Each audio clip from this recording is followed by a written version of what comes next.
நீங்கள் அதிக நேரம் எடுத்துக்கொண்ட ஓவியம் அப்படின்னு எதை சொல்லலாம்?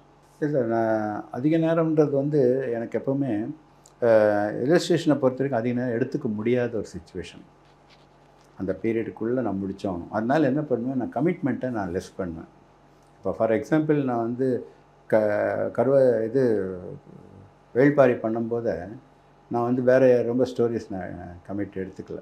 ஏன்னா ஏன்னா அது ஒரு வாரமே எனக்கு வந்து சரியாக இருக்கும். ஏன்னா சுச்சுவேஷன் வந்து ஹிஸ்டாரிக்கலாக வரும்போது, நேச்சர்னு வரும்போது எல்லாமே நாட் ஓன்லி கதாநாயகன், கதாநாயகி, மாளிகை அது மாதிரி கிடையாது.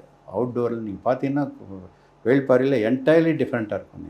நீங்கள் கேரக்டர்ஸ் கல்கிக்கு எப்படி அப்பா ஒழுங்கு பண்ணாருன்னு அப்பாவுக்கு எப்படி பொன்னியின் செல்வன் அடையாளமோ அது மாதிரி மணியின் செல்வனுக்கு வந்து வேள்பாரி அதில் வந்து ஆமாம். அது எனக்கு என்னென்னா அந்த காடு அப்போ எனக்கெல்லாம் நேச்சர் ரொம்ப பிடிக்கும்.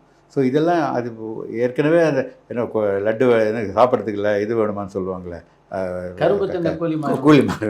அந்த மாதிரி தான் நமக்கு அந்த சப்ஜெக்ட் வரும்போது நான் இப்போ நீங்கள் நம்ப மாட்டீங்க, ஒரு சில கதைக்கு நாட் ஓன்லி இந்த கதை 4-5 சுச்சுவேஷன் விஷுவலைஸ் மார்க் பண்ணி வச்சுருப்பேன் நான்.